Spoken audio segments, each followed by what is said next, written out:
అందరికీ నమస్కారం. నేను మీ ఏబీవి. ఒక పెద్ద సంఘటన జరిగినప్పుడు దానికి సంబంధించిన పూర్వాపరాలు వీలైనంత త్వరగా తెలుసుకునే హక్కు ప్రజలకు ఉంటుంది. ముఖ్యంగా అటువంటి సంఘటన తీవ్రమైనటువంటి రాజకీయ దుమారానికి కారణమైనప్పుడు దాని గురించి ఎన్ని వివరాలు తెలుసుకుంటే అంత మంచిది. దానిలో నిజానిజాలు ప్రజలే గుర్తించే అవకాశం ఉంటుంది. విశాఖపట్నం ఎయిర్పోర్ట్లో అప్పటి ప్రతిపక్ష నాయకుడు వైఎస్ జగన్మోహన్ రెడ్డి గారి మీద కోడి కత్తితో దాడి జరిగిన సంఘటన కూడా అలాంటిదే. అందులో నిజానిజాలు ఏమిటో ఇప్పటికైనా తెలుసుకుందాం. నేను చెప్పబోయేవి అన్నీ పబ్లిక్ డొమైన్లో ఉన్న డాక్యుమెంట్స్ ఆధారంగా చెప్తున్నవే. కోడి కత్తితో చేసిన ఆ దాడిలో కుట్ర ఉంది అని ప్రజలను నమ్మించేందుకు సాక్షి పత్రిక, వైసీపీ పార్టీ వాళ్ళు ఇప్పటికీ పాటలు పడుతూనే ఉన్నారు. అసలు ఆ కేసులో కుట్ర ఏమైనా ఉందా? ఉంటే ఆ కుట్ర ఎక్కడుంది? కుట్ర ఎవరు చేశారు అనేది వివరంగా చూద్దాం. జనుపల్లి శ్రీనివాస్ అనే 29 సంవత్సరాల దళిత యువకుడు ఒక పేద కుటుంబంలో పెరిగి బీఎస్ఎఫ్లోనో ఆర్మీలోనో చేరదామని విఫల ప్రయత్నాలు చేశాడు. ఆ ఉద్యోగాలు రాక హైదరాబాదు, బెంగళూరు, కువైటు ఇలా 6-7 చోట్ల బేకరీల్లో, హోటళ్లలో వంట పని చేసి చివరికి 2018 జనవరిలో విశాఖపట్నం ఎయిర్పోర్ట్లో ఉన్నటువంటి ఫ్యూజన్ రెస్టారెంట్లో అసిస్టెంట్ కుక్గా జాయిన్ అయ్యాడు. అక్కడ పనిచేస్తున్న సమయంలోనూ అంతకు ముందు కూడా ఇతని ఆలోచనలు రకరకాలుగా సుడులు తిరుగుతూ ఉండేవి. ప్రాపంచిక విషయాలు, సామాజిక అంశాల గురించి తన వయసుకి, చదువుకి, ఆర్థిక స్థితిగతులకి మించి చాలా ఎక్కువ ఆలోచిస్తూ ఉండేవాడు.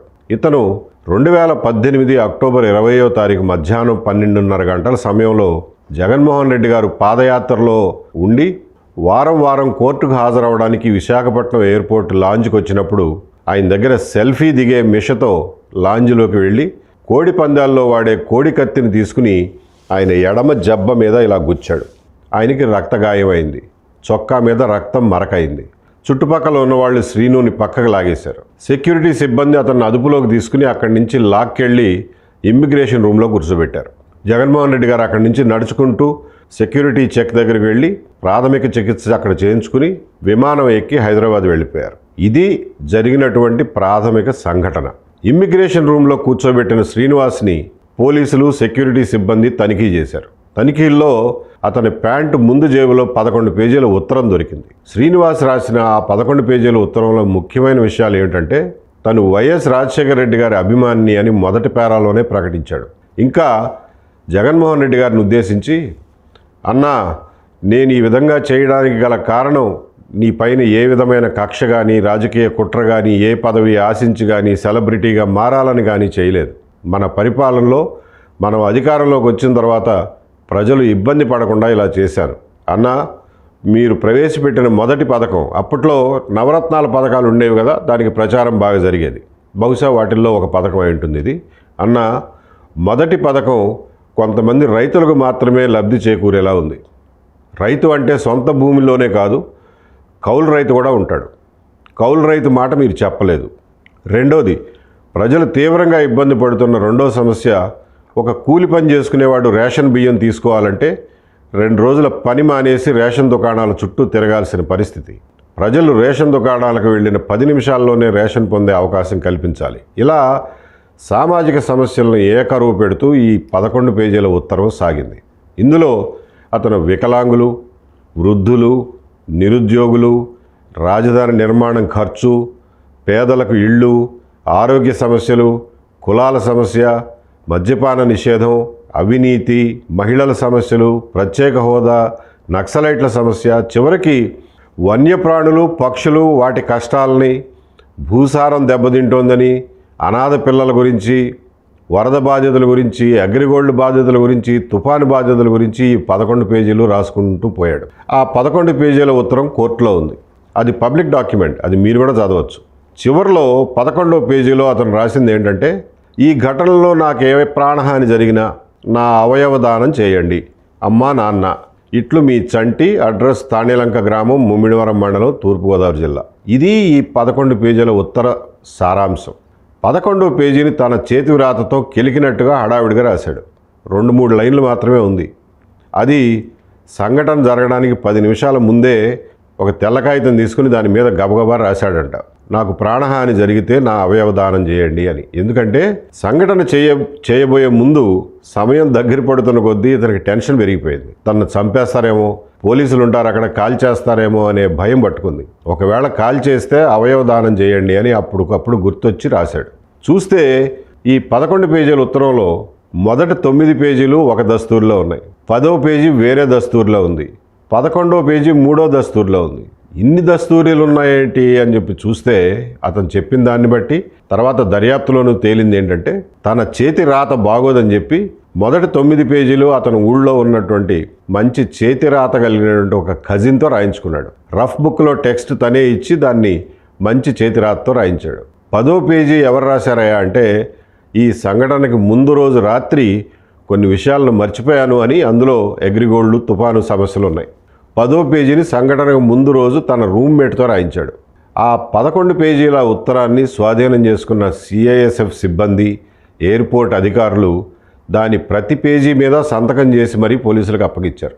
ఈ ఉత్తరం ఎవరు చదివినా ఇతను వైఎస్ రాజశేఖర రెడ్డి గారి అభిమాని అని, అలాగే జగన్మోహన్ రెడ్డి గారి అభిమాని అని, ఆయన పార్టీ అధికారంలోకి రావాలని, వచ్చి తను చేసిన సూచనలన్నీ పాటించాలని కోరుకుంటున్నాడని అర్థమవుతుంది. పోలీసులు అడిగితే శ్రీనివాస్ అదే చెప్పాడు, తను జగన్ అభిమాని అని చెప్పుకొచ్చాడు. మరి అభిమాని వై ఉండి కత్తితో ఎందుకు పొడిచావా అని ప్రశ్నిస్తే అతను చెప్పింది ఏంటంటే చిన్న గాయం చేస్తే తను చెప్పదలుచుకున్నటువంటి మాట తన ఉత్తరం ఖచ్చితంగా చదువుతారని, అలాగే చిన్న గాయం చేస్తే సానుభూతి వచ్చి బాగా ఓట్లు వచ్చి ఆయన 150 సీట్లతో ముఖ్యమంత్రి కావాలని పొడిచాను సార్ అని చెప్పాడు. ఇది వింటే ఎవరికైనా ఆశ్చర్యం వేస్తుంది, చూడటానికి ముందు నమ్మశక్యం కాదు. కాకపోతే ఇంకా సేపట్లో ఇంకొకటి జరిగింది. అమలాపురం నుంచి మీడియా వాళ్ళు ఒక ఫోటో పంపించారు. ఆ ఫోటోలో ఏముంది అంటే జనవరి 1 నూతన సంవత్సరం 2018 సందర్భంగా శ్రీనివాస్ వాళ్ళ ఊళ్ళో ఒక ఫ్లెక్సీ వేయించాడు. దాన్ని బజార్లో కట్టించాడు. ఆ ఫ్లెక్సీలో శ్రీనివాస్ బొమ్మ, జగన్మోహన్ రెడ్డి గారి బొమ్మ, నూతన సంవత్సర శుభాకాంక్షలు అనే అక్షరాలు, ఒక పక్షి బొమ్మ ఉన్నాయి. ఆ ఫోటో చూస్తే ఇతను జగన్మోహన్ రెడ్డి గారి అభిమాని అనే విషయం తెలిసిపోతుంది. ఆ 11 పేజీల ఉత్తరం, ఈ ఫ్లెక్సీ బొమ్మ చూస్తే ఎవరికైనా కానీ శ్రీనివాస్ చెప్తున్న స్టోరీ నిజమే అని ప్రాథమికంగా అనిపిస్తుంది. అసలు ఉద్దేశం ఏమిటా అనేది ఖచ్చితంగా చెప్పలేం, కానీ అతను మాత్రం రాజశేఖర రెడ్డి గారికి, జగన్మోహన్ రెడ్డి గారికి అభిమాని అనే విషయం రూఢి అవుతుంది. మామూలుగా అయితే ఈ విషయాలు వెంటనే బయటకు చెప్పాల్సిన అవసరం ఉండేది కాదు. కానీ ఇంతలోనే వైసీపీ నాయకుల ప్రకటనల వెల్లువ మొదలైంది. ఒకరేమో కత్తికి విషం పూశారంటారు, ఇంకొకరేమో హత్యా ప్రయత్నం చేశారంటారు, ఇది జగన్మోహన్ రెడ్డి గారి హత్యకి ఫలానా వాళ్ళు పన్నిన కుట్ర అని ఇంకొకరు, ఇలా విచ్చలవిడిగా మీడియాలో మాట్లాడటం మొదలెట్టారు. రాయలసీమలో కొన్ని పట్టణాల్లో అయితే రోడ్ల మీద వైసీపీ కార్యకర్తలు గుమికూడి టైర్లు రోడ్ల మీద వేసి కాల్చడం మొదలుపెట్టారు. సాధారణ ప్రజలకు ఏంటంటే వాళ్ళకి సరైన సమాచారం లేకపోతే ఈ వైసీపీ నాయకులు చెప్పిన విష ప్రచారాన్ని నమ్మితే వాళ్ళు కూడా ఆవేశానికి, ఉద్రిక్తతకు లోనవుతారు. కౌంటర్గా ఏమీ సమాచారం లేకపోతే ఇది నిజం కాదురా బాబు అని టీడీపీ వాళ్ళు చెప్పుకోవడం కానీ, లేదంటే సామాన్య ప్రజలు నమ్మడానికి కానీ అవకాశం ఉండదు. ఈ విష ప్రచారాన్ని ఖండించకపోతే ఎటు దారి తీస్తుందో చెప్పలేము. అందుకనే ఈ ఫ్లెక్సీ ఫోటో, ఈ 11 పేజీల ఉత్తరం సారాంశం అన్నీ చదివి అతను చెప్పిన మాటలు పోల్చుకుని నమ్మకం కలిగిన తర్వాత అప్పటి డీజీపీ గారికి 4-5 సార్లు చెప్పగా ఆయన బలవంతాన మీడియా ముందుకు వచ్చి ఈ సంఘటనకు పాల్పడిన వ్యక్తి జగన్మోహన్ రెడ్డి గారి అభిమాని, సానుభూతి కోసమే ఈ పని చేశానని చెప్తున్నాడు అని చెప్పాల్సి వచ్చింది. ఇందులో అవాస్తవం ఏమీ లేదు. ఫ్లెక్సీ ఫోటో అప్పటికే వాట్సాప్ గ్రూపుల్లో అన్ని జిల్లాల వాళ్లకు వెళ్ళిపోయింది. దాంతో ప్రజలు కొంచెం ఊపిరి పీల్చుకున్నారు. ఇదంత పెద్ద సంఘటన కాదు, ఎవరో అభిమాని పిచ్చభిమానంతో చేసిన పనిలాగా ఉందని చెప్పి వాళ్ళు చల్లబడ్డారు. దాంతో వైసీపీ వాళ్ళు హింసను ప్రేరేపించడానికి చేసిన ప్రయత్నాలన్నీ బెడిసికొట్టాయి. అయినా సరే ఈ సంఘటన జరిగిన 25వ తేదీన రాష్ట్ర వ్యాప్తంగా వైసీపీ నేతలు, వాళ్ళ అనుచరులు మొత్తం 350 ప్రదర్శనలు, ధర్నాలు చేశారు. వివరాలు తెలిసిన మర్నాడు కూడా పోటీపడి మరీ 125కు పైగా ధర్నాలు చేశారు. ఈ ధర్నాల్లో మొత్తం ఒక 25,000 మంది పాల్గొన్నారని అంచనా.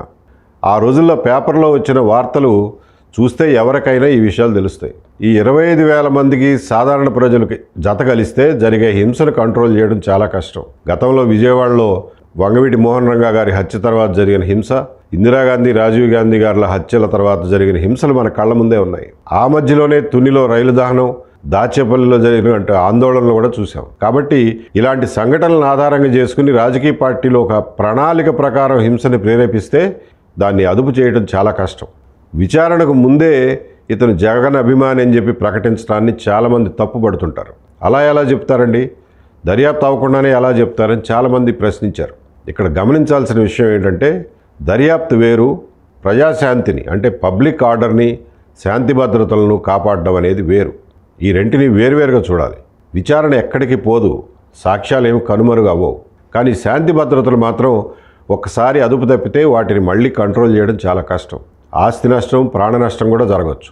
ఎవరిదైనా ఇల్లుగా తగలబడిపోతుంటే ముందు మంటలు ఆర్పేందుకు ప్రయత్నం చేస్తావా, లేకపోతే ఇంటి రిజిస్ట్రేషన్ కాగితాలు చూపించండి, బిల్డింగ్ పర్మిషన్ చూపించండి, ఇది మీ ఇల్లే అని నమ్మకం ఏమిటి, అసలు మంట ఎక్కడ మొదలైంది, ఎలా మొదలైంది అని ప్రశ్నలు అడుగుతావా? ఇది కూడా అలాంటిదే.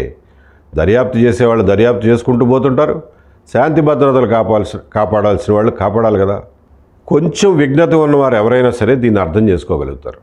కాకపోతే రాష్ట్రాన్ని తగలబెడదామనుకుని ప్రణాళిక వేసుకున్న వైసీపీ వాళ్ళు మాత్రం దీన్ని రచ్చ చేస్తారు, రచ్చ చేశారు కూడా. సరే, శాంతి భద్రతలను కాపాడటం అయిపోయింది. విచారణ ఏం చేశారు? అదే రోజున ఒక స్పెషల్ ఇన్వెస్టిగేషన్ టీం SIT సిట్ని వేశారు. ఆ టీము విశాఖపట్నంలో ఉన్న సాక్ష్యాధారాలు, సాక్షుల స్టేట్మెంట్లు, FIR కట్టడం అవన్నీ పూర్తి చేసుకుని రాత్రికి రాత్రే బయలుదేరి హైదరాబాద్ వెళ్ళింది. జగన్మోహన్ రెడ్డి గారు అప్పటికే హైదరాబాద్ వెళ్ళిపోయారు కాబట్టి ముందు ఆయన స్టేట్మెంట్ తీసుకోవాలి కాబట్టి వాళ్ళు హైదరాబాద్ వెళ్ళారు. విశాఖపట్నంలో మొదటి రోజు విచారణలోనే కొంత తేలింది. అసలు లాంజ్లో ఎవరెవరు ఉన్నారు, ఏం జరిగింది అనేది స్టేట్మెంట్లు తీసుకున్నారు. అందులో ఏమున్నాయనేది కోర్టులో డాక్యుమెంట్ల ద్వారా చూద్దాం. శ్రీనివాస్ని చుట్టూ ఉన్నవాళ్ళు సంఘటన జరిగిన వెంటనే పక్కకు లాగి కొట్టడం మొదలెట్టారు. సెక్యూరిటీ సిబ్బంది వచ్చి అదుపులోకి తీసుకున్నారు. ఆ కొద్ది క్షణాల్లోనే ఎవరెవరు ఏం మాట్లాడారు, శ్రీనివాస్ ఏమన్నాడు, జగన్మోహన్ రెడ్డి గారు ఏమన్నారు అనే విషయాలపైన రకరకాల సాక్షులు కొద్ది తేడాతో రకరకాలుగా చెప్పారు. అది సహజమే. ఒకరేమో జగన్ సార్ మీకు 160 సీట్లు రావాలి అని చెప్పి శ్రీనివాస్ అన్నాడని, తన్ను కొడుతుంటే జగనన్న నన్ను కొట్టేస్తున్నారు నువ్వే కాపాడాలని అరిచాడని ఇంకొక ఆయన చెప్పాడు. చేతులు పైకెత్తి నన్ను అరెస్ట్ చేయండి అని అరిచాడని ఇంకొక ఆయన చెప్పాడు. జగనన్న నువ్వే సీఎం కావాలి, నీ కోసం నా ప్రాణం ఇస్తాను, నన్ను అరెస్ట్ చేయండి అరిచినట్టుగా ఇంకొక ఆయన చెప్పాడు. అన్నా నువ్వంటే మంచి క్రేజ్ ఉంది, 160 సీట్లు గెలిచి సీఎం అవుతావు, మా సమస్యలన్నీ పరిష్కరిస్తావు అని ఇంకొకరు అట్లా అన్నాడని చెప్పారు. ఇంకొకరేమో పొడిచిన వెంటనే క్షమించన్నా నీకేమీ కాదు, ఏ ప్రమాదం జరగదు అని జగన్మోహన్ రెడ్డి గారితో అన్నాడు అని చెప్పారు. కొట్టడం మొదలుపెట్టిన తర్వాత నేను SCని, నన్ను కొట్టొద్దు, అరెస్ట్ చేయండి అని అరిచినట్టుగా ఇంకొకళ్ళు స్టేట్మెంట్ ఇచ్చారు. ఇలా రకరకాలుగా చెప్పారు. సరే, అక్కడ జగన్మోహన్ రెడ్డి గారి ప్రతిస్పందన ఎలా ఉందనే దాని మీద కూడా భిన్నమైన సాక్ష్యాలు చెప్పారు. ఒకరేమో అతన్ని కొట్టకండి వదిలేయండి అని అన్నారని, ఇంకొకరేమో ఇదేం సీరియస్ కాదు, చిన్న సంఘటనే వదిలేయండి అని అన్నారని, ఎవరో పిచ్చోళ్ళ ఉన్నాడు వదిలేయండి అని అన్నారని ఇంకొకళ్ళు. ఇలా రకరకాలుగా చెప్పారు. ఆ సాక్ష్యాలన్నీ రాసుకున్నారు. ఇందులో ఒక సాక్షి ఆయన ఎయిర్పోర్ట్ అథారిటీ ప్రభుత్వ ఉద్యోగి. ఆయన చెప్పింది ఏంటంటే, సార్ ఇక్కడే ఉండి వైద్యం చేయించుకుని వెళ్ళండి అని అంటే, ఏం పర్లేదు ఫ్లైట్ టైం అయిపోతుంది, హైదరాబాద్లో వైద్యం చేయించుకుంటా అని చెప్పి జగన్మోహన్ రెడ్డి గారు వెళ్ళిపోయారని చెప్పి ఆయన స్టేట్మెంట్ ఇచ్చారు. సరే, ఫ్లైట్ అనౌన్స్మెంట్ అయిపోవడంతో గబగబా సెక్యూరిటీ చెక్ చేయించుకుని అక్కడే ఉన్నటువంటి అపోలో హాస్పిటల్కి సంబంధించిన ఒక క్లినిక్లో ప్రాథమిక చికిత్స చేయించుకుని వెళ్ళిపోయారు. ప్రాథమిక చికిత్సలో గాయం జరిగిన చోట బెటడిన్తో క్లీన్ చేసి బ్యాండేజ్ వేసి కట్టుకట్టించి పంపారు. ఆ డాక్టర్ ఇచ్చిన సర్టిఫికేట్ ప్రకారం 0.5 సెంటీమీటర్స్ ఇంటూ 0.5 సెంటీమీటర్స్ ఇన్సైజ్ గాయం. అంటే ఇన్సైజ్ గాయం అంటే కత్తితో కోసిన గాయం అని సర్టిఫికేట్లో ఉంది. 0.5 సెంటీమీటర్స్ అంటే 5 మిల్లీమీటర్లు. ఇందులో కుట్ర అంటూ ఏదన్నా ఉంటే అది జగన్మోహన్ రెడ్డి గారు హైదరాబాద్లో దిగిన తర్వాత మొదలైంది. ఏం జరిగింది అక్కడ? హైదరాబాద్లో దిగిన తర్వాత జగన్మోహన్ రెడ్డి గారు అక్కడ ఉన్న ఎయిర్పోర్ట్ లాంజ్లోకి వెళ్ళారు. ఆ లాంజ్లోకి విజయసాయి రెడ్డి గారు వచ్చారు. జగన్ గారితో ఒక అరగంట మాట్లాడారు. సిటీ న్యూరో హాస్పిటల్ నుంచి ఒక అంబులెన్సు, 2 డాక్టర్లు వచ్చారు. ఆ వచ్చిన డాక్టర్లో ఒకరు విశాఖపట్నంలో వేసిన బ్యాండేజ్ తీసేసి వెంటనే చేయాల్సింది ఏమీ లేదు, బాగానే ఉంది అంతా అని చూసి ఒక పెయిన్ కిల్లరు, ఒక TT ఇంజెక్షన్ ఇచ్చి మళ్ళీ కొత్త బ్యాండేజ్ కట్టేశారు. అక్కడికి వచ్చిన వాళ్ళతో జగన్ గారు చాలాసేపు మాట్లాడారు. గంట సేపు ఎయిర్పోర్ట్లోనే గడిపారు. గంట తర్వాత ఎయిర్పోర్ట్ నుంచి సిటీ న్యూరో హాస్పిటల్కి వెళ్ళారు. కత్తికి విషం పూసారేమో అన్న అనుమానం కనుక ఉంటే గంట సేపు లాంజ్లో గడుపుతారా? అక్కడ సిటీ న్యూరో హాస్పిటల్లో ఇంకో డ్రామా మొదలైంది. అదేంటంటే జగన్మోహన్ రెడ్డి గారిని ఐసీయూలో ఒక ప్రత్యేకమైన గదిలో ఉంచారు. ఒక బ్లూ రంగు హాస్పిటల్ గౌన్ వేసుకుని దీనంగా మొహం పెట్టి ఫోటోలు దిగి రిలీజ్ చేశారు. ఆ తర్వాత జరిగిన చిన్న గాయాన్ని పగలదీసి పెద్దగా చేశారు. 5 మిల్లీమీటర్ల ఉన్న దాన్ని 35 మిల్లీమీటర్ల లోతుగా పగలదీశారు. ఎందుకు ఇదంతా అంటే తగిలిన గాయమేమో చాలా చిన్నది. ఆ గాయాన్ని చూపిస్తే ఎవరైనా చిన్న గాయమే కదా అని కొట్టిపారేస్తారు. కాబట్టి రాజకీయంగా పనికిరాదు అది. అందుకని పగలదీసి పెద్దదిగా చేసి చేతికి ఒక బ్లూ కలర్ స్లింగ్ వేసుకుని బయటికి రావాలని సిటీ న్యూరో హాస్పిటల్ వాళ్ళు ఆ గాయాన్ని పగలదీసి పెద్దగా చేసి 0.5 x 0.5 ఉన్న గాయాన్ని 1 x 0.5 x 3.5 సెంటీమీటర్స్ చేశారు. ఎందుకు చేశారా అని చెప్పి అడిగితే డీబ్రైడ్మెంట్ ప్రొసీజర్ చేశామండి అన్నారు.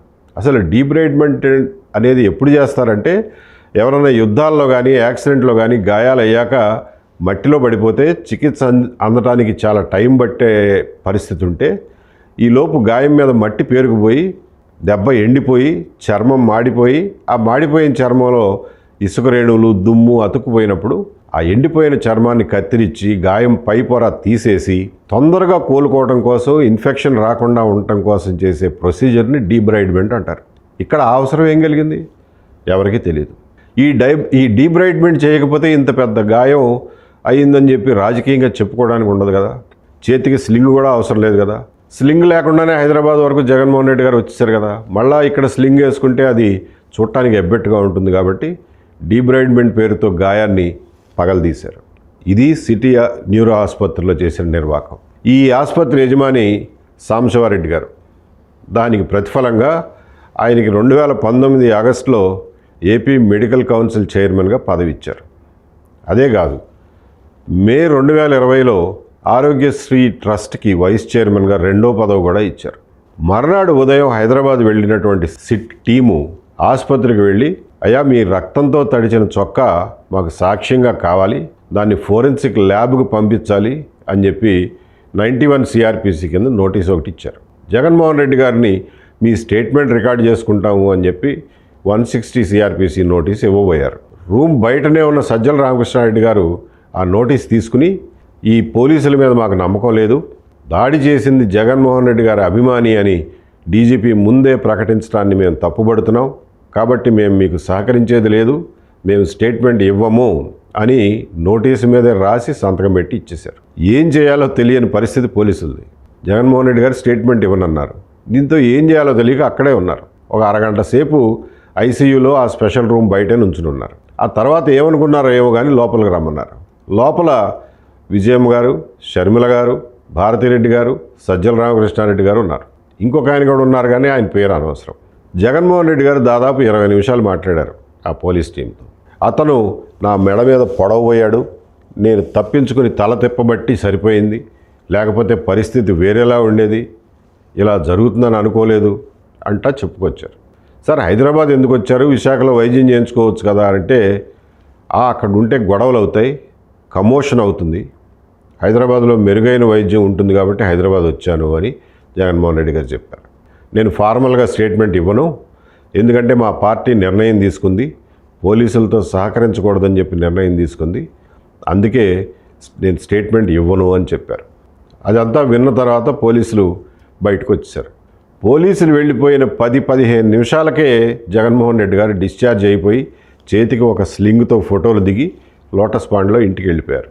ఒకటి ఆలోచిద్దాం, ఒకవేళ ఆనాటి డీజీపీ చెప్పింది అబద్ధం అనుకున్నా, లేకపోతే తొందరపాటు అనుకున్నా, జగన్మోహన్ రెడ్డి గారు అధికారంలోకి వచ్చిన తర్వాత ఆయన సంజాయిషి అడిగి ఉండొచ్చు, తప్పు చేసి ఉంటే ఛార్జ్ మెమో ఇవ్వచ్చు, ఎవరు చెప్పమన్నారా నీకు అని తప్పు పట్టవచ్చు. కానీ అధికారంలోకి వచ్చిన తర్వాత అలాంటిది ఏమీ జరగలేదు. ఆయన్ని ఆర్టీసీ ఎండీగా నియమించారు. ఆర్టీసీ ఎండీ పదవిలోనే రిటైర్ అయిపోతే మళ్ళీ కమిషనర్ ఆఫ్ ఎంక్వైరీస్గా 2-3 ఏళ్ళు పోస్ట్ రిటైర్మెంట్ పదవి కూడా ఇచ్చారు. కాబట్టి డీజీపీ ఆ రోజున మీడియాలో చెప్పటం వల్ల ఏదో నష్టం జరిగిపోయిందనేది శుద్ధ తప్పు. హైదరాబాద్లో ఈ కుట్ర డ్రామాలు జరుగుతున్నప్పుడే సాక్షి మీడియాలో విష ప్రచారం పెరిగిపోయింది. రోజు అబద్ధం వార్తలు రాయడం, విజయమ్మ గారితో జగన్ బాబుని ప్రజలే రక్షించుకోవాలి ఇలాంటి స్టేట్మెంట్లు ఇప్పించడం, కోర్టులో కేసులు వేశారు. కేంద్ర దర్యాప్తు సంస్థలతోనే దర్యాప్తు చేయించాలని డిమాండ్ పెట్టారు. ఆ కేసు హైకోర్టులో 2-3 నెలలు నడిచింది. ఈ లోపల ఈ ఎస్ఐటి బృందం, స్పెషల్ ఇన్వెస్టిగేషన్ టీం, వాళ్ళ దర్యాప్తు వాళ్ళు కొనసాగిస్తూనే ఉన్నారు. వాళ్ళు ఏం పని ఆపలేదు. దర్యాప్తును దాదాపు ఒక కొలిక్కి తీసుకొచ్చారు. ఆ రోజుల్లో వైసీపీకి అప్పటి కేంద్ర ప్రభుత్వానికి ఉన్న సంబంధాలు మనందరికీ తెలుసు. దాని ఫలితంగా సరిగ్గా డిసెంబర్ 31వ తారీఖున ఈ కేసుని నేషనల్ ఇన్వెస్టిగేషన్ ఏజెన్సీ ఎన్ఐఏ, జాతీయ దర్యాప్తు సంస్థ అంటారు, వాళ్ళకు అప్పగిస్తూ హోంమంత్రిత్వ శాఖ నోటిఫికేషన్ ఇచ్చింది. డిసెంబర్ 31నే ఎందుకు ఇచ్చారంటే దానికి ఒక లెక్క ఉంది. డిసెంబర్ 31 అనేది ఆంధ్రప్రదేశ్ తెలంగాణ ఉమ్మడి హైకోర్టుకి ఆఖరి రోజు. ఆ మర్నాడు 2 కోర్టులు విడిపోయి రికార్డులన్నీ మోసుకుని ఏపీ హైకోర్టు విజయవాడలో ఇరిగేషన్ ఆఫీస్లో జనవరి 1, 2019 మొదలైంది. కేంద్ర హోంశాఖ ఇచ్చిన నోటిఫికేషన్ ప్రశ్నించడానికి ఆ రోజు ఏ కోర్టు అందుబాటులో లేదు. అంతకుముందు ఇలాంటిదే ఒక కేసు జరిగింది. 2014 మేలో చెన్నై సెంట్రల్ స్టేషన్లో ఒక బాంబ్ బ్లాస్ట్ జరిగింది. అందులో ఒక సాఫ్ట్వేర్ ఉద్యోగి చనిపోయాడు. దురదృష్టవశాత్తు ఆయన తెలుగు ఆయన. ఆ కేసుని ఎన్ఐఏకి ఇస్తూ ఏకపక్షంగా అప్పటి కేంద్ర ప్రభుత్వం నిర్ణయం తీసుకుంది. దాని మీద తమిళనాడు ప్రభుత్వం అభ్యంతరం చెప్పి మీ ఎన్ఐఏ ఏం అవసరం లేదు, మా కేసు మేము దర్యాప్తు చేయగలమని చెప్తే కేంద్రం నోటిఫికేషన్ రద్దు చేసుకుంది. అంటే ఈ కోడికత్తి కేసు ఒక మనిషి చనిపోయిన బాంబ్ బ్లాస్ట్ కేసు కంటే సీరియస్ అని చెప్పి ఆ రోజు కేంద్ర ప్రభుత్వం భావించినట్లు. ఏమో కానీ మొత్తానికి కోడికత్తి కేసుని ఎన్ఐఏకి ఇచ్చారు. ఎన్ఐఏ వాళ్ళు 31వ తేదీన రావడమే తరువాయి 1వ తేదీన ఎఫ్ఐఆర్ జారీ చేశారు. కోడికత్తి శ్రీనివాసుని కస్టడీలోకి తీసుకుని జనవరి 12 నుంచి 16వ తేదీ వరకు కస్టోడియల్ ఇంట్రాగేషన్ చేశారు. అట్లాగే జనవరి 14 నుంచి 20, అంటే కేవలం 6 రోజుల్లో 40 స్టేట్మెంట్లు రికార్డ్ చేశారు. విశాఖపట్నం, హైదరాబాదు, శ్రీనివాస్ స్వస్థలమైనటువంటి చుట్టుపక్కల గ్రామాల్లో కూడా స్టేట్మెంట్లు తీసుకున్నారు. 25 డాక్యుమెంట్లు సేకరించారు. 23 జనవరి నాటికి ఛార్జ్షీట్ వేసేశారు. ఎంత ఫాస్ట్గా విచారణ పూర్తి చేశారో చూడండి. వారం రోజుల్లో స్టేట్మెంట్ రికార్డు, ముద్దాయి విచారణ, డాక్యుమెంట్ సేకరణ అయిపోయింది. ఛార్జ్షీట్ దాఖలు కూడా అయిపోయింది. కేసు తీసుకున్న 23 రోజుల్లో ఛార్జ్షీట్ వేయడం అనేది ఎన్ఐఏ చరిత్రలో బహుశా మొదటిసారి అయి ఉంటుంది. ఇంత హడావుడికి ఎందుకు చేశారు అని ఆలోచిస్తే 2 విషయాలు తెలుస్తాయి మనకి. ఒకటి, అప్పటికే శ్రీనివాసుని జైల్లో ఉంచి 90 రోజులు దాటిపోయింది. జ్యుడిషియల్ కస్టడీలో ఉంచి ఛార్జ్షీట్ వేయకపోతే అతనికి టెక్నికల్ గ్రౌండ్స్ మీద స్టాట్యుటరీ బెయిల్ వచ్చే అవకాశం ఉంది. శ్రీనివాస్కి బెయిల్ వస్తే ఏమవుతుంది? శ్రీనివాస్కి బెయిల్ వస్తే నిజాలు బయటకు వస్తాయి. బయటకు వచ్చిన తర్వాత అతని గురించి అందరికీ తెలుస్తుంది. అతను నిజంగానే జగన్మోహన్ రెడ్డి గారి అభిమాని, అందులో కుట్రకోణం ఏమీ లేదనే విషయం బయటకు వచ్చేస్తుంది. ఓ పక్కన ఎన్నికలు ముందుకు వస్తున్నాయి. కుట్ర జరగలేదని, అసలు కుట్ర వైసీపీ వాళ్ళు చేశారనే విషయం బయటపడుతుంది. కాబట్టి శ్రీనివాసుని ఎట్టి పరిస్థితుల్లో బయటికి రాకుండా చేసేందుకు, బెయిల్ రాకుండా చేసేందుకు ఈ ఛార్జ్షీట్ని హడావిడిగా వేసేశారు.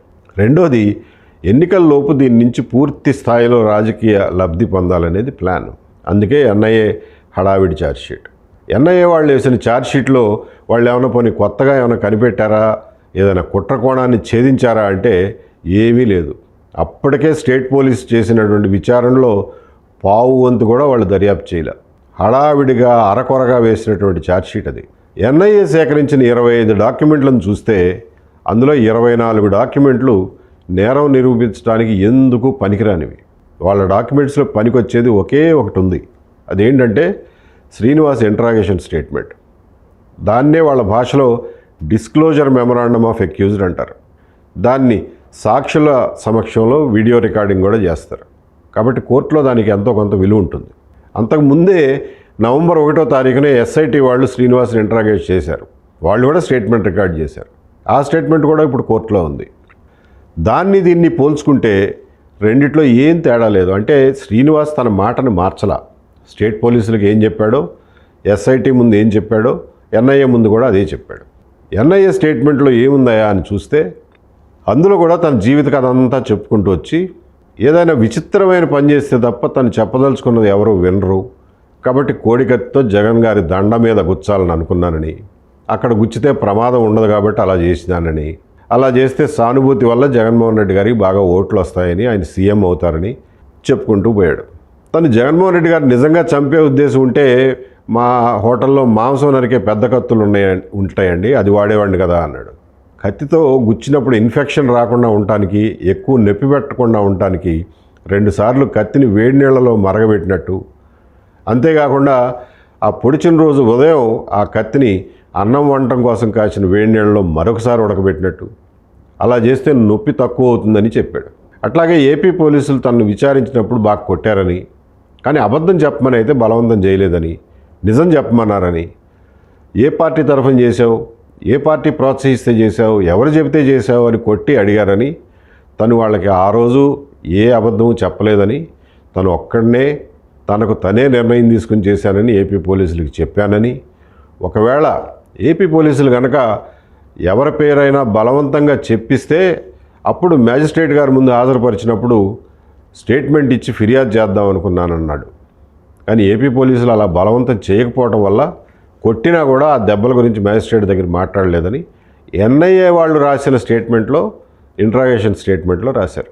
ఇది స్టేట్ పోలీసుల నుంచి తీసుకున్న స్టేట్మెంట్ కాదు, ఎన్ఐఏ వాళ్ళ దగ్గర నుంచి తీసుకున్న స్టేట్మెంట్. అది వాళ్ళ కోర్టులో ఉంది. విచారణలో కోడికత్తిని చివరిలో 2 వేళ్లతో ఇలా పట్టుకుని అంటే గుచ్చానన్నాడు. ఎందుకంటే ఎక్కువ లోతు తెక్కకుండా, ఎక్కువ లోతుగా వెళ్లకుండా ఉండటం కోసం, గాయం తీవ్రత తక్కువగా ఉండేందుకు ఇలా పట్టుకున్నాడంట. అది కూడా విచారణలో చెప్పాడు. ఇక్కడ ఒక ఆశ్చర్యకరమైనటువంటి విషయం ఉంది. ఆంధ్రప్రదేశ్ పోలీసులు శ్రీనివాస్ని విచారణ సమయంలో కొట్టారు తప్ప ఎవరి పేర్లు బలవంతంగా చెప్పాలని బలవంతం చేయలే. కానీ ఎన్ఐఏ పోలీసులు అట్లా కాదు, శ్రీనివాస్ మీద విపరీతమైన ఒత్తిడి తీసుకొచ్చారు. రెస్టారెంట్ ఓనర్ హర్షవర్ధన్ ప్రసాద్ గారి పేరు చెప్పమని బాగా ఒత్తిడి తీసుకొచ్చారు. నీకెందుకయ్యా హర్షవర్ధన్ ప్రసాద్ పేరు చెప్పి ఆయన చెబితే చేశానని చెప్పు చాలు, నీకు బెయిల్ వచ్చి ఏర్పాటు చేస్తాం, శిక్ష పడకుండా చూస్తాం, పడినా సరే తక్కువ శిక్ష పడేలాగా చూస్తాం, మిగతా అన్నీ మేము చూసుకుంటాం కదా, ఆ ఒక్కడి పేరు చెప్పు అని శ్రీనివాస్ మీద విపరీతమైన ఒత్తిడి తీసుకొచ్చారు. అదంతా ఎందుకు చేశారనుకుంటున్నారు? హర్షవర్ధన్ రెడ్డి ప్రసాద్ గారి పేరు చెప్తే అట్నుంచి అటు అల్లుకుంటూ పోయి లోకేష్ గారి పేరు, చంద్రబాబు నాయుడు గారి పేరు ఇరికించవచ్చని. అది ఎన్ఐఏ వాళ్ళ దురాలోచన. వాళ్ళకి అప్పట్లో అప్పగించిన పని అది. కానీ శ్రీనివాస్ లొంగకపోవడంతో అది సాధ్యపడలా. ఎన్ఐఏ పోలీసులకు ఇచ్చిన స్టేట్మెంట్లో శ్రీనివాస్ ఇంకో మాట చెప్పాడు. రెస్టారెంట్ ఓనర్ హర్షవర్ధన్ ప్రసాద్ గారు చాలా కఠినంగా ఉంటాడని, చిన్న తప్పు చేసినా కూడా జీతంలో కోత పెడతాడని, ఆయన అంటే తనకు ఇష్టం లేదని, గత్యంతరం లేక ఆయన దగ్గర ఉద్యోగం చేస్తున్నాను అని చెప్పి శ్రీనివాస్ ఎన్ఐఏకి ఇచ్చిన స్టేట్మెంట్లోనే చెప్పాడు.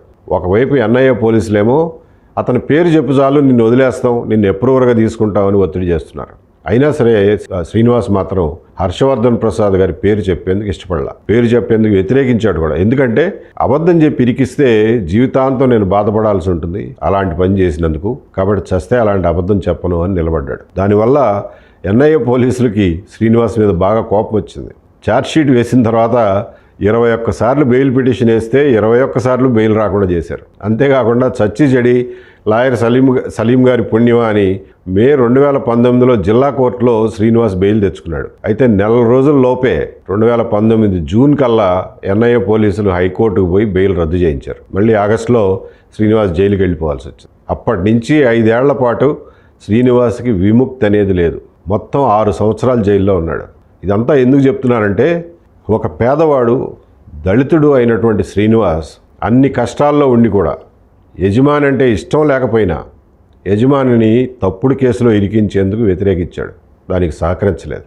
కాబట్టి పేదవాళ్లలో, అభాగ్యుల్లో ఎంత నీతివంతమైన వాళ్ళు ఉంటారో మనం గ్రహించాల్సినటువంటి అవసరం ఉంది. ఇది మనుషుల్ని కులాలుగా, వర్గాలుగా విడదీసి వాళ్ళందరినీ ఒక మోస పద్ధతిలో చూసే వాళ్ళకి కనువిప్పు కావాలి. శ్రీనివాస్ ఇరికించడానికి సహకరించకపోయినప్పటికీ ఆ రెస్టారెంట్ యజమాని హర్షవర్ధన్ ప్రసాద్కి ఎలాంటి నరకం చూపించారో అందరికీ తెలుసు. ఆ రెస్టారెంట్ మూయించేశారు. 2020 వరకు కాంట్రాక్ట్ ఉంది, ఆ కాంట్రాక్ట్ రద్దు చేయించారు. కాంట్రాక్ట్ రద్దు చేయించి బజార్ని పడేశారు. తర్వాత ఆయన్ని ఏ వ్యాపారం చేసుకోనివ్వలా. 2024 ఎన్నికల ముందు మీకు గుర్తుండే ఉంటుంది, హర్షవర్ధన్ ప్రసాద్ గారి భార్య ఒక వీడియో సందేశంలో వాళ్ళ కుటుంబం ఎంత బాధ అనుభవిస్తోంది, ఎన్ని అవమానాలు పడింది, ఆర్థికంగా ఎంత నష్టపోయింది చాలా వివరంగా వీడియోలో వెల్లడించారు. 2019 ఎన్నికలు అయిపోయినాయి. ఎన్ఐఏ పోలీసులు అప్పటికే 2019 జనవరిలోనే ఛార్జ్షీట్ వేసేశారు. కానీ అంతటితో వాళ్ళ ఆగడాలు ఆగల. 2019లో వేసింది ప్రిలిమినరీ ఛార్జ్షీట్ అని, తర్వాత ఏమైనా వాళ్ళ దృష్టిలోకి వస్తే మళ్ళీ సప్లిమెంటరీ ఛార్జ్షీట్ వేస్తామని అందులో రాశారు. ఎన్నికలు అయిపోయినాయి కదా, లోకల్ పోలీస్ చేతుల్లో ఉన్న ఇన్వెస్టిగేషన్ ఫైల్ మొత్తం ఎన్ఐఏ పోలీసుల చేతికి వచ్చింది. దాన్ని కోర్టు ముందు పెట్టారు. ఆ ఫైల్ మొత్తం ఎన్ఐఏ వాళ్ళు కూలంకషంగా పరిశీలించారు. అందులో ఎక్కడ ఆంధ్ర పోలీసులు చేసిన దర్యాప్తులో ఒక్క తప్పు కూడా కనిపించలేదు. లోకల్ పోలీసు చేసినటువంటి దర్యాప్తులో ముఖ్యమైన సాక్షుల స్టేట్మెంట్లు మ్యాజిస్ట్రేట్ ముందు 164 సిఆర్పిసి కింద రికార్డ్ చేయించారు. కానీ ఆ స్టేట్మెంట్లు వేటిని ఎన్ఐఏ వాళ్ళు ఛార్జ్షీట్కి అనుబంధంగా జతపరచలా, తర్వాత కూడా జతపరచలా. అదీగాక ఛార్జ్షీట్లో ఏమని రాశారంటే జగన్మోహన్ రెడ్డి గారికి తగిలిన గాయం 1 × 0.5 × 3.5 సెంటీమీటర్స్ గాయం అంట. అంత పెద్ద గాయం శ్రీనివాసే చేసేసాడని ఎన్ఐఏ పోలీసులు రాసేశారు. వాస్తవంగా శ్రీనివాస్ చేసిన గాయం 0.5 × 0.5 సెంటీమీటర్ అని అక్కడ అపోలోలో క్లినిక్లో ఉన్నటువంటి డాక్టర్ ఇచ్చిన సర్టిఫికేట్ ద్వారా తెలుస్తుంది. సాంబశివారెడ్డి గారి ఆసుపత్రిలో దాన్ని పగలదీసి 1 × 0.5 × 3.5 సెంటీమీటర్స్గా చేసినటువంటి ముచ్చట ఛార్జ్షీట్లో ఎక్కడా లేదు. అంత పెద్ద గాయము శ్రీనివాసే చేశాడన్నట్టు రాశారు. ఇది ఒక ప్రొఫెషనల్ ఏజెన్సీ చేయాల్సిన పని కాదు. అదీగాక ఆసుపత్రిలో ఎమ్మెల్సీ అంటే మెడికో లీగల్ కేస్ రిజిస్టర్ అని ఉంటుంది. సిటీ న్యూరో హాస్పిటల్ వాళ్ళే డిశ్చార్జ్ చేసేటప్పుడు ఆ రిజిస్టర్లో జరిగిన గాయం సింపుల్ ఇంజరీ అని రాశారు. ఆ ఎమ్మెల్సీ రిజిస్టరు ఆ సర్టిఫికేట్ కూడా కోర్టులో ఉంది. కానీ ఎన్ఐఏ వాళ్ళు గాయం సైజు మార్చేశారు. తీవ్రమైన గాయం అయితేనో మరణాన్ని కలగజేస్తేనో పెట్టాల్సిన సెక్షన్ని శ్రీనివాస్ మీద పెట్టారు. అదొకటే కాదు, టెర్రరిస్టుల పైన పెట్టాల్సిన సెక్షన్లు కూడా శ్రీనివాస్ మీద పెట్టారు.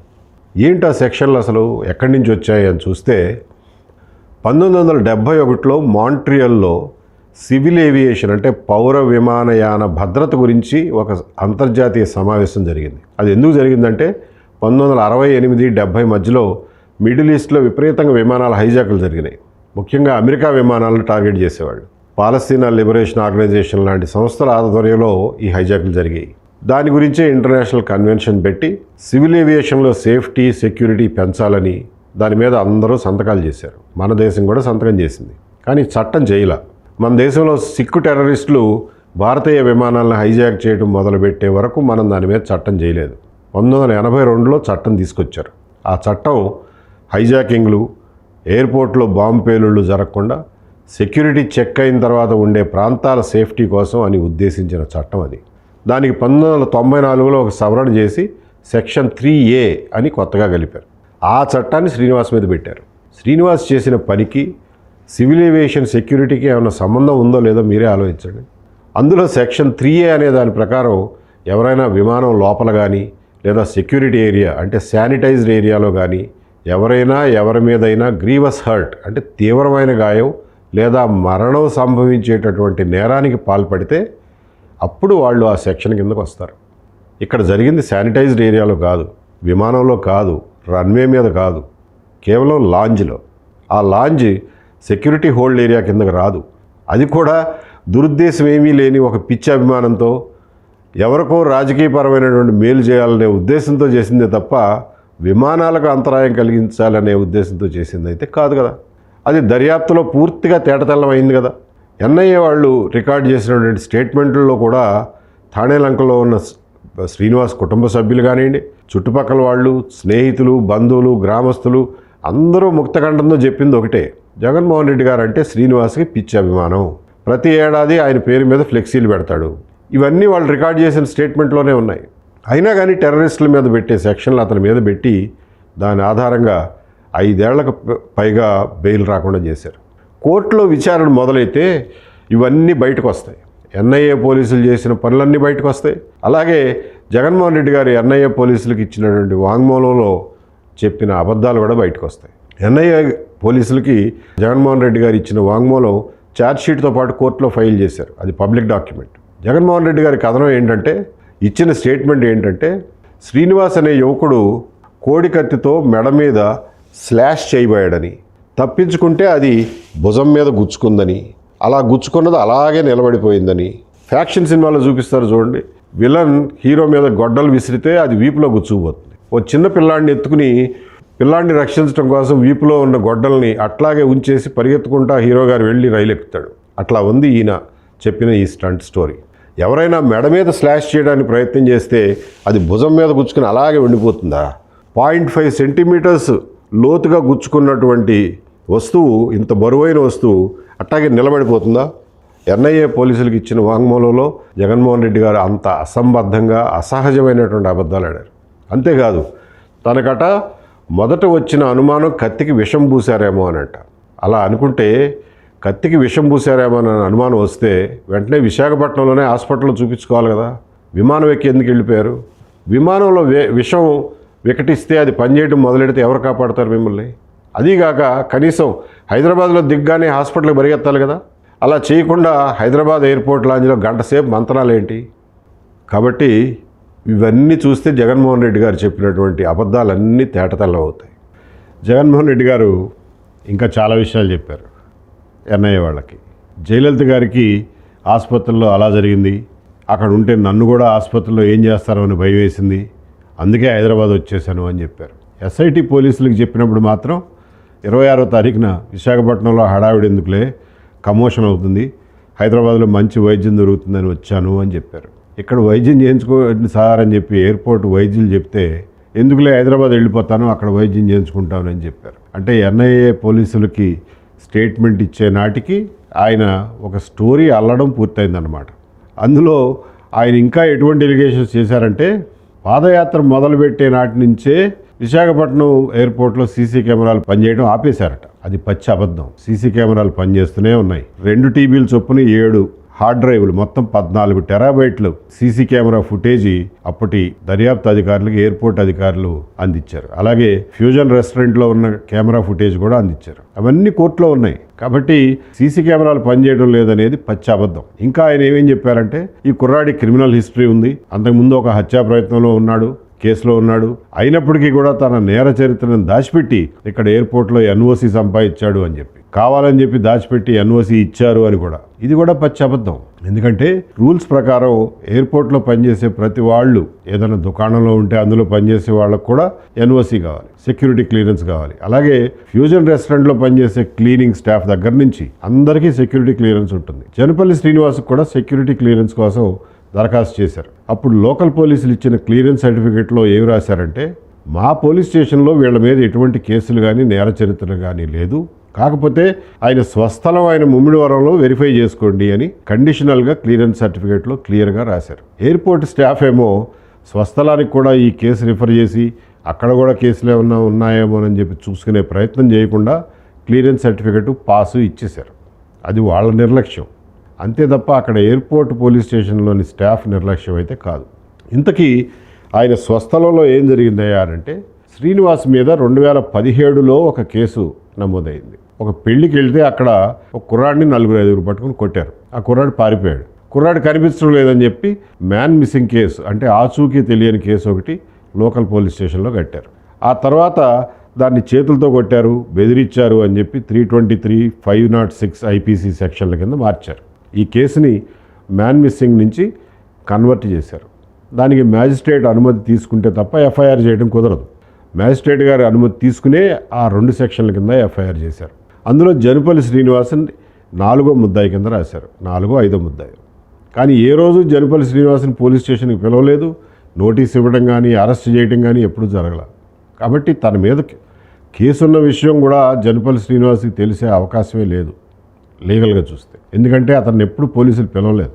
కాబట్టి ఇందులో సెక్యూరిటీ క్లియరెన్స్ ఇవ్వడంలో ఎలాంటి కుట్ర లేదని చెప్పి అర్థమవుతుంది. అలాగే ఫ్లెక్సీ మీద పక్షి బొమ్మ ఉంది, పక్షి బొమ్మ ఎవరన్నా వేసుకుంటారా?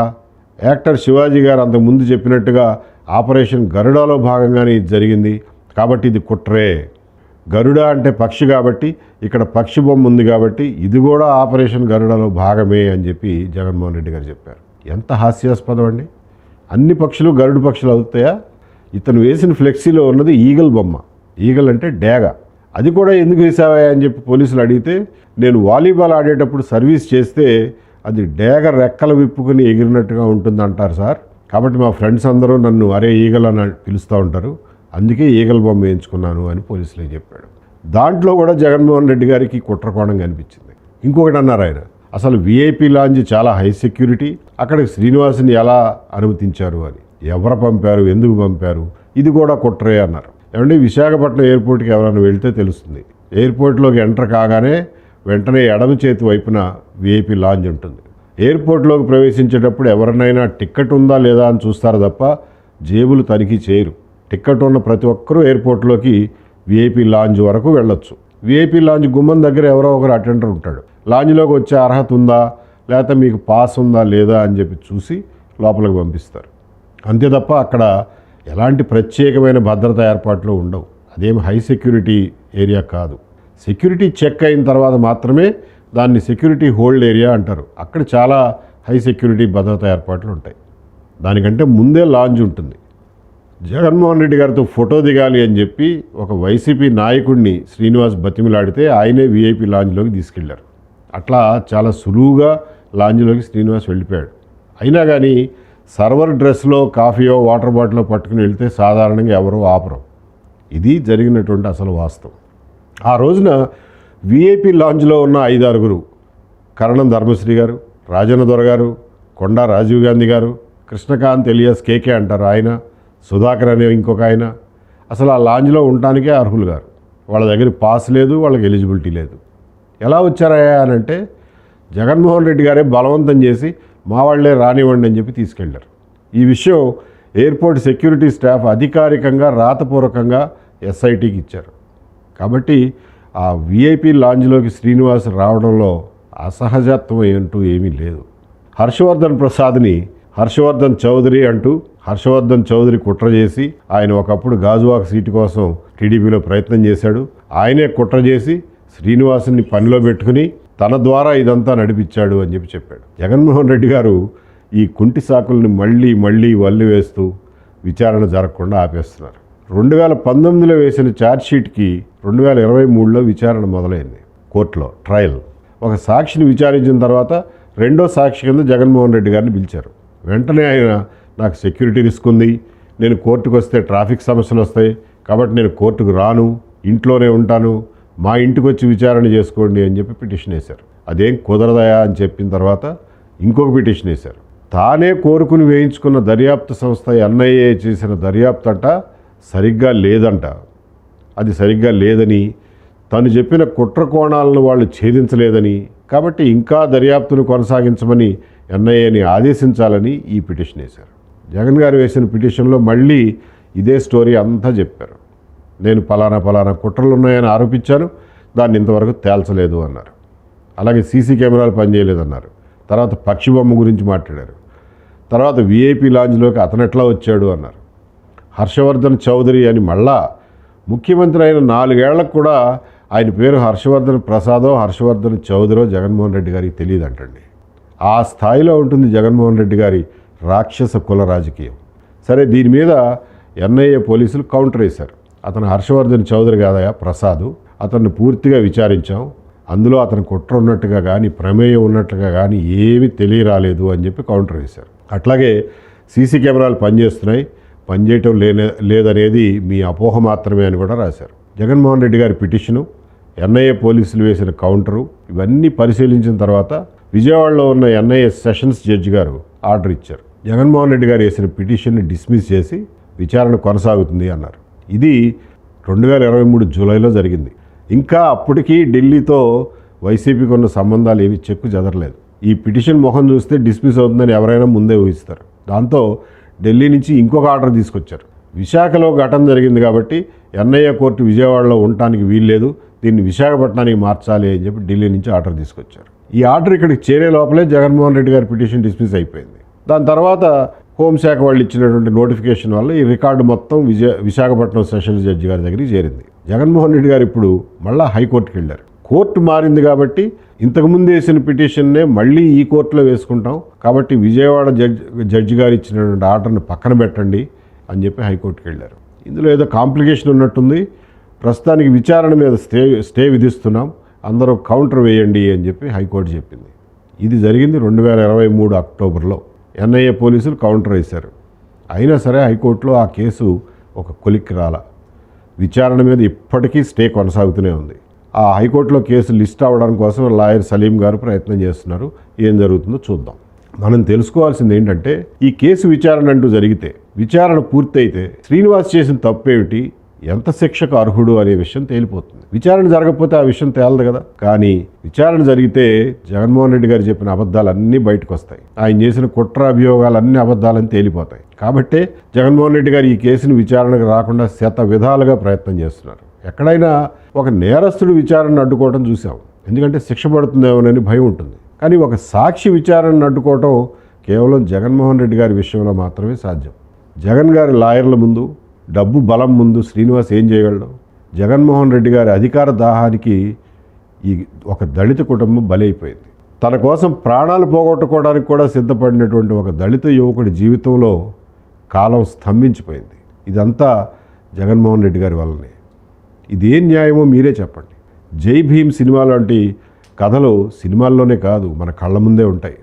మనమే సరిగ్గా చూడడం లేదు, అంతే. ఈ కేసు విషయంలో ప్రజల్లో, ముఖ్యంగా వైసీపీ కార్యకర్తల్లో ఉన్న అనుమానాలన్నీ నివృత్తి చేయడానికి ప్రయత్నం చేశారు. ఇంకా ఏమైనా అనుమానాలు ఉంటే సరైన భాషలో కామెంట్లు పెట్టండి, మీ అనుమానాలు వ్యక్తం చేయండి. నాకు చేతనైనంత వరకు సందేహాలు నివృత్తి చేయడానికి ప్రయత్నం చేస్తాను. పొరపాటు కూడా తప్పుడు భాష వాడకండి. మళ్ళా నేను దాన్ని రిపోర్ట్ చేసి బ్లాక్ చేసే పని నాకు పెట్టమాకండి. ఈ కేసుకు సంబంధించిన వివరాలన్నీ మీ ముందుంచాను, మీరే ఆలోచించుకోండి. ఇన్ని అబద్ధాలు ఆడి ఇన్ని కుట్రలు చేసినటువంటి జగన్మోహన్ రెడ్డి గారు నెవర్ అగైన్. ఈ కేసులో పురోగతి ఎప్పటికప్పుడు మీతో పంచుకుంటాను. అందరికీ నమస్కారం.